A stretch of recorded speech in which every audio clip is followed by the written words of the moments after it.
Hi everyone, it's Nichol Spohr. Welcome to the Felt, Stitch, and Create Fright Night Feline video. This is the instructional tutorial on how to put together the Fright Night Feline from Spellbinders as a plush, and then the second half of the video I'm going to share how I combined Fright Night Feline with some other Spellbinders products and sewed up a pillow where you use just the front pieces of Fright Night Feline. So I'm showing all the layering components for Fright Night Feline. We have a front and a back. We're going to set the back piece aside for a second, and we are going to punch out some of the holes. The felt does have a tendency to have some of the holes kind of stick. I do not always poke out the holes in my felt before stitching, but when I'm stitching on black, it often makes it a little bit easier. So I'm just using the little pokey tool here from Spellbinders to poke out all of the little holes before I start stitching on the elements. You're going to want to stitch the pieces to the front before you stitch the front of the cat to the back. And that is going to make this a lot easier to create. Now, I want to say I did cut out of the video for the second half of the video this exact same steps because we are going to do everything we do for this first original part of the project where we make the front face of the Fright Night Feline, and then we are going to sew it to a pillow front. So I didn't want to replicate that. I decided to keep it in this part of the video instead.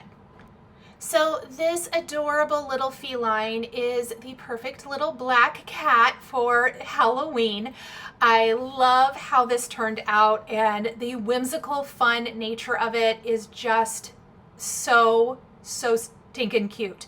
There are layering pieces, multiple layering pieces, I should say, for the eyes. So to begin with, I am stitching on my orange felt here first. I'm stitching all the way, well, I guess not all the way around. I'm stitching from one of the bottom corners around the rounded top to the other corner.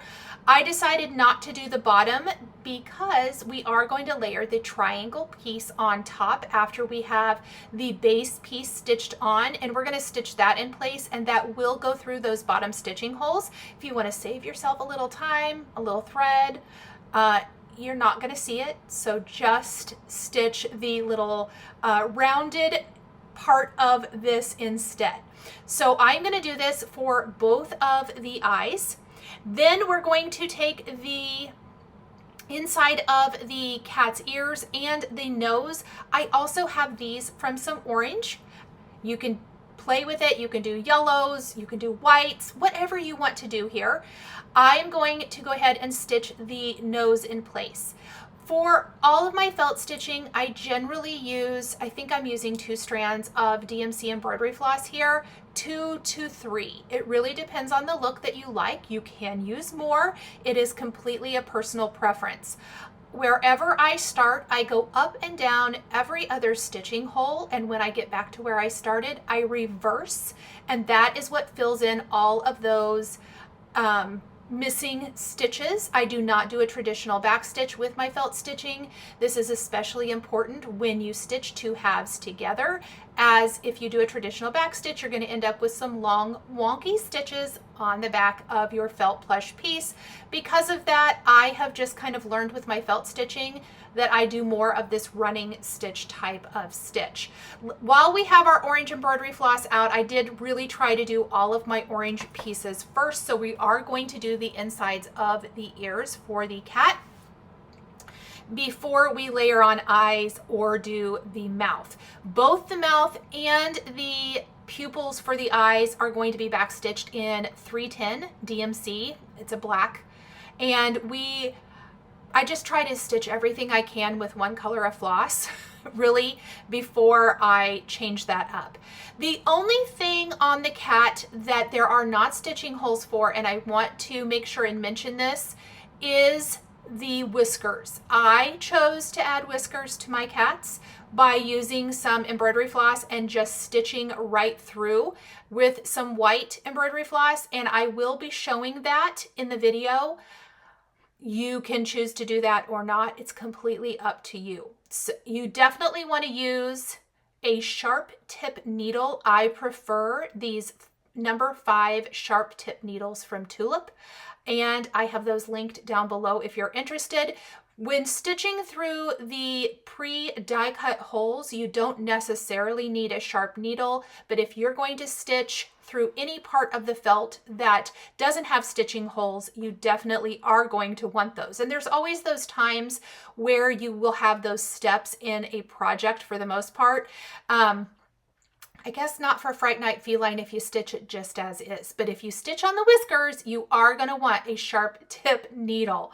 Okay, so I am going around the mouth now. I think this is so fun and cute. It's definitely given those prim type of vibes, but just the cutest little cat. I am so excited to stitch these up for my Halloween tree this year.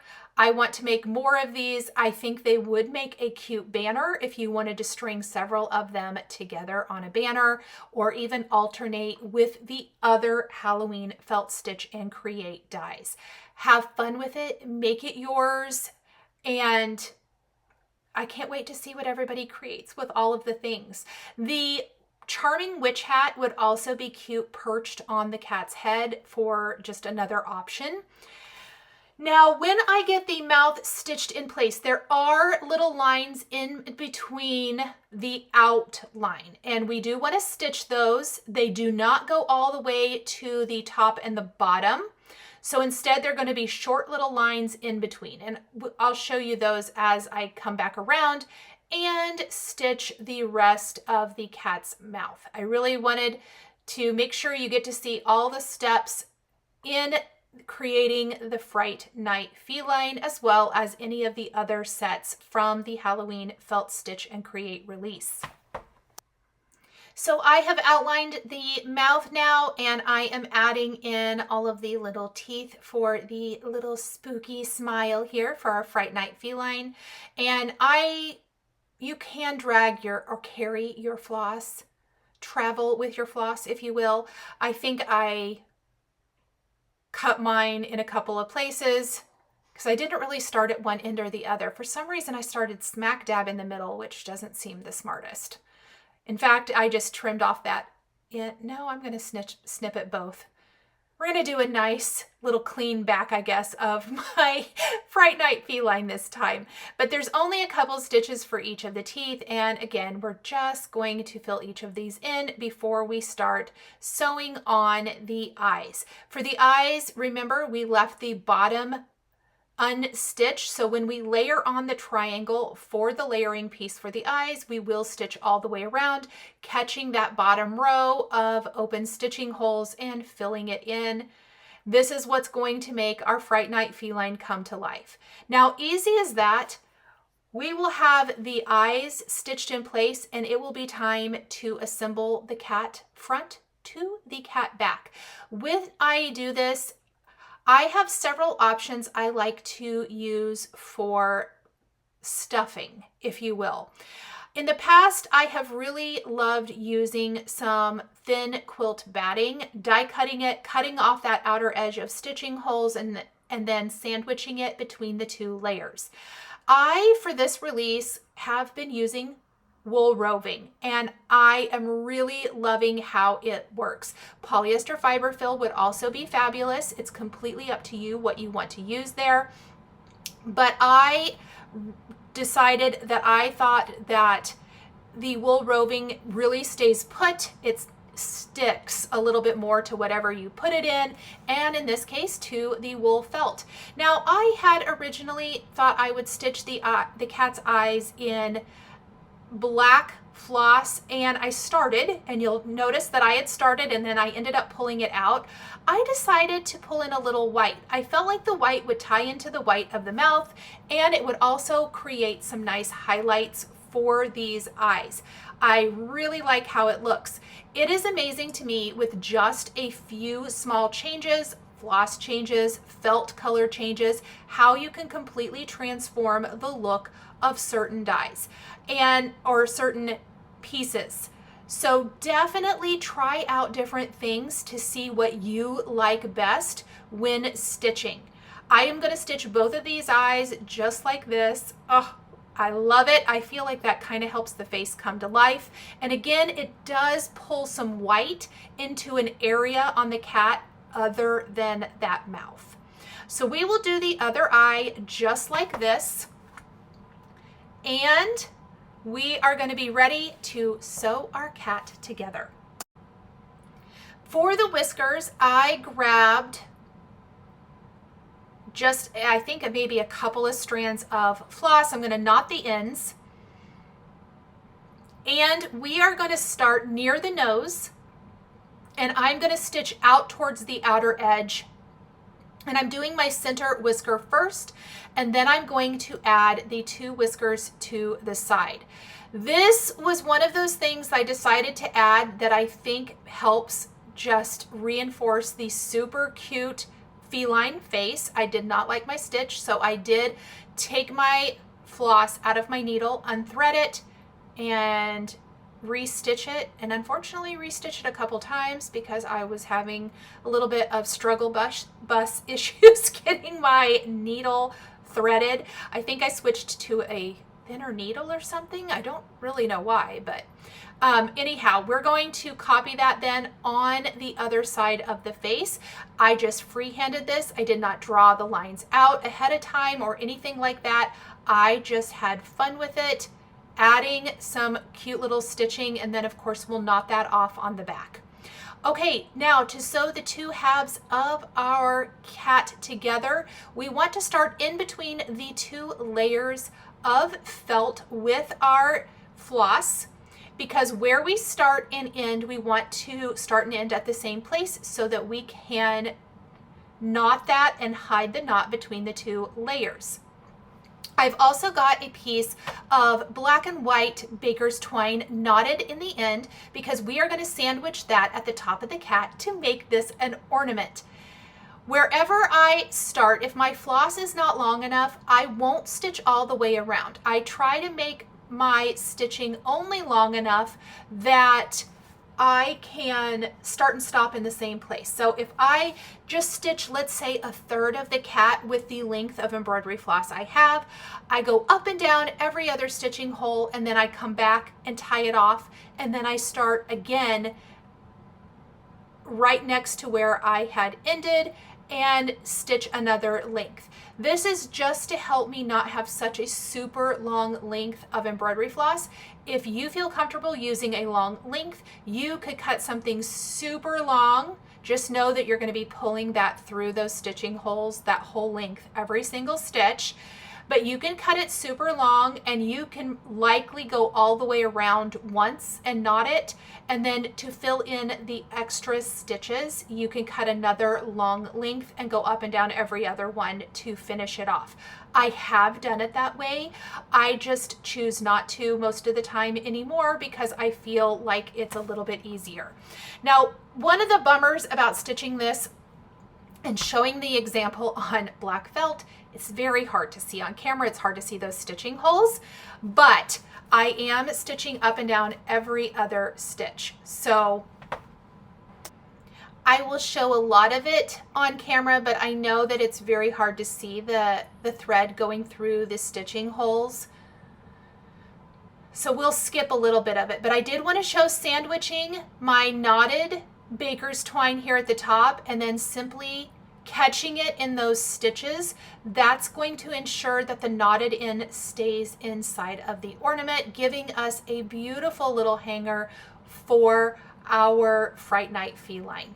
I will continue stitching all the way around until we have all of the stitching, and I leave about 1 inch to 1.5 inches usually down at the bottom, because that is where we are going to stuff our cat. And today I am going to use wool roving, and I'm using a tool from Benzie Design to help. It's for stuffing your felt pieces. It doesn't have a super sharp tip to it. It's kind of more of a blunt tip, and it helps you kind of push the packing material, the stuffing material, into those little corners. In this case, it's really just the ears. The rest of it's nice and rounded. This is a really easy one to stuff. And we are going to stuff our kitty with the wool roving and then finish stitching it shut. So I take little bits of wool roving, and you want to use little teeny tiny bits. You don't want to pull very hard at the stitching holes at all. And I kind of like to wrap it around the tip of my little stuffing tool to help push it in place. Try not to grab my floss ends. And we're just going to stuff our kitty till it's pretty much full. We don't want to strain our stitching at all. And so I kind of go for less is more for these. It's completely the opposite of what I normally tell you when we're finishing something like a pillow or something with a sturdier machine sewn seam. I really don't overstuff these, just enough that they're a little puffy, and that's it, because I don't want to pull at the stitching at all. Where the stitching holes are can cause a little bit of where the seam is, just to make it quite not so strong. And so I really do try to be careful and not overstuff. Okay, so once I have it puffy, that looks super cute, maybe a little bit more. This one is a little bigger than like the Patchwork Ghost or the boot. The hat and the cat are pretty easy to stuff because they don't have too many little pokey corners at all. So you can be a little more generous, I suppose, with those than you can with some of the other things. Okay, and when you feel like it looks like it's full but still easy enough to shut, that's when you're going to go ahead and stitch the rest of this shut, and then make sure that you have stitched up and down all of the stitching holes. Once we have all of that, our ornament is basically finished. You can add extra details if you want to. I do like to take a lint roller brush, especially with any of the dark felt. I got the wool roving everywhere, so I'm just kind of trying to pick that up, or the little bits that we've popped out from the die cuts. If you have a lint rolling brush, it is so handy to have on hand. You could add sequins, seed beads, buttons, ribbons, trims, whatever you want. I did take like a little stick pin. I made a little silk bow and stuck it into the top of my little kitty cat, but it's just as cute without. You could tack a little bow tie down by the neck. I think that would be super cute. Have fun with your Fright Night feline. I cannot wait to see all of the cute kitties you guys make. And next up, we are going to talk about making the pillow, and I filmed part of that live. Part of it will be voiced over, but I want to walk you through how you can turn your felt stitching dies into a felt pillow if you would like.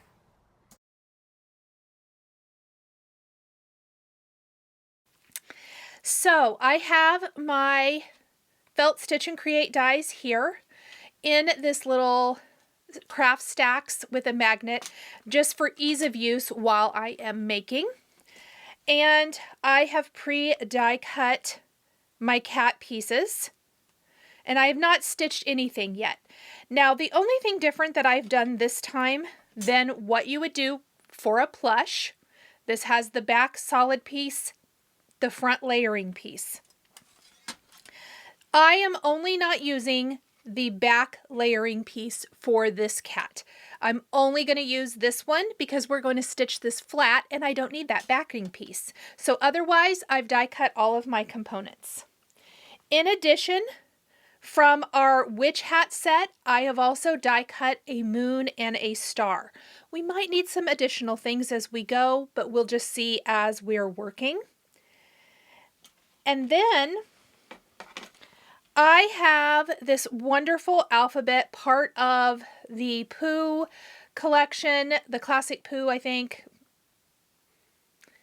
I have this wonderful alphabet from Spellbinders, and I thought, I think this would make a really cute pillow or it could be a wall hanging, or it could go flat on a sign, however you like to finish things. I'm going to make a little pillow, and we're going to spell out a little phrase, and we're going to incorporate it in with our cat. Now, the thing with die cutting these, they obviously don't have stitching holes in them, but they are solid enough that I think they're going to work really nice. And what I was thinking that would make them work better is I took a little piece of felt, and on a part of it, I put a lightweight fusible on the back. This is Heat and Bond Light, and it's a double-sided adhesive. And I ironed it on the back of my felt, and then I die cut my letters, and it works so easy. Then after they're die cut, they popped right out. I didn't even have to pull. When you pull it away, do you see that shiny part? That is going to then fuse to my fabric. So that is what I did. And I did do that part off camera, and literally you can see here that I die cut, here we go. I die cut all of my letters, and it die cut super nice and clean. And so after I die cut all of them, I have some of this wonderful Tim Holtz Provisions fabric. I really wanted to use the spiderweb fabric, but I found the neutral one. It's discontinued and out of stock. I did find it on Etsy. It just won't be here in time for me to do this project, but I ended up really liking this. I didn't want something super busy, but I didn't want something super plain. You can obviously pick anything you want. And I picked this fabric right here. And what we're going to do, I tried to pick an area that maybe didn't have as much grunge, but if you like a little bit more grunge, by all means use that. I have die cut all my letters. I laid them out in the order I'm going to be using them. And I did take them over to the iron already, and I've ironed them in place. And you might be saying, but Nicole, you are missing an O in the word moonlight. So they're ironed. Now, I wouldn't leave them just like this ironed because they might be okay and they might not come off. I'm actually going to machine stitch each of these letters with a coordinating thread in my sewing machine. You could hand stitch them as well. I know I'm doing a lot of hand stitching, or you could leave them just like this. They probably will be fine, but I think I'm just going to go ahead and machine stitch these down. But what we're going to do is we are going to stitch our little kitty right here next to this. I'm replacing one of the O's with our little moon to make that a fun little decorative look. That's why I've left that space there, moonlight and magic. And then we're going to do a little star, maybe two. I have a star in my Felt Stitch and Create Snowman star, and I think I might add, because it's a different size, mix and match. That is, if I can encourage you to do anything, mix and match. So what I'm going to do is I am actually going to take all of these felt pieces. I didn't put any of the fusible on the back of them. However, you could before you die cut if you wanted to. It does hold everything in place really nicely. I maybe even wish I'd done it on the back of this big one. I'm not going to now. I've already die cut it because your needle goes through it. It doesn't gunk it up or anything. So that's just a little hint if you're doing a project like this and you want it to stay put. But I'm going to take this over to my sewing machine and I'm going to show you sewing these all on. And I'm just going to do a simple little straight stitch right in the center of each. Again, if you do not have a sewing machine, you can hand stitch them in place. Maybe you're just going to, fold this up and wrap it around a board or something like that and put it on there. But I'm going to make this into a little pillow. And I think just when the pillow's stuffed and things, that sewing on the letters might give it a little more stability. So let me go to the sewing machine, stitch these on, and then we are going to sew our cat in place and finish making this into a pillow. Okay, so we have our letters in place. What we're going to do now is I'm actually going to stitch all of the pieces for the cat onto the cat face first. And then the only stitching we're going to do onto the backer piece is around the perimeter of the cat. And that's so we're not having to stab and push through this multiple layers. I think it'll be a lot easier, and it's going to be a lot easier to line up the stitching holes on this as well. Okay, so I did pin this in place just in a couple of places so it won't shift. I do think I kind of wish I would have put some stabilizer on the back, but I didn't, so we're going to leave it. I'm going to stitch the cat on, and then we have a couple of pieces, and then I'll see if there's anything else I want to add before we turn it into a little pillow. But let's go ahead and stitch on the cat piece, and this time we are going to need to pierce through the fabric and then match it up with these stitching holes. I did try to pop out quite a few of these, and there might be some lint. I like to lint roll it when I'm all finished, so I'm going to do that first. And you can always add embellishment, like a little bow, or like a little bow down here might be cute. Anything like that when we kind of get this all stitched and put together. So I'm going to stitch this on, and then we'll stitch on the moon and the star and see if we want to add anything else before we finish this up.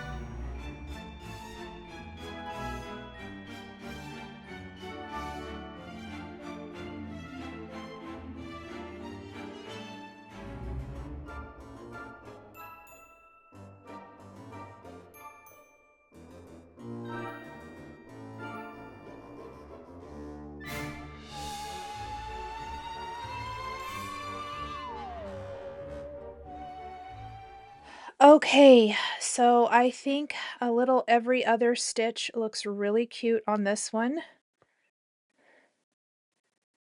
I'm just going to run my needle underneath a few of my stitches to tie this off. You could also knot it, but I think we'll be all right with this. Let's just do one more.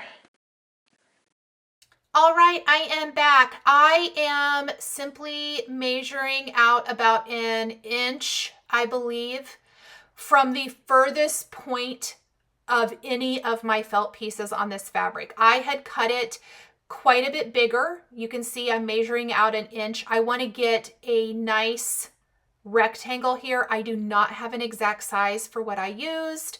1, 2, 3, 4, 5, 6. It looks like my base panel was at least 6 inches tall, but again, just 1 inch out from each side, making sure you square it up. So here's the front of our pillow, and it's Moonlight and Magic. I will tell you, I switched that moon. I thought it looked like a C put in the other direction. I ripped that out and restitched it. I've also put interfacing on the back of the front of my pillow because I think it makes it much sturdier. I also grabbed some backing fabric. It's an old Tim Holtz. Both of my fabrics are Tim Holtz fabrics. I'm showing you the moon right here, that I switched that so it doesn't look like a C. It just looks like that cute half moon. The letters are from the Pooh's Classic Alphabet, the classic Pooh's alphabet, pardon me, from Spellbinders. Again, I think I showed those a little bit ago. And the little star button is from my Snowman Felt Stitch and Create. Then I simply sewed with a 1/4 inch seam. I put my backing and my front to front. I sewed with a 1/4 inch seam all the way around my pillow.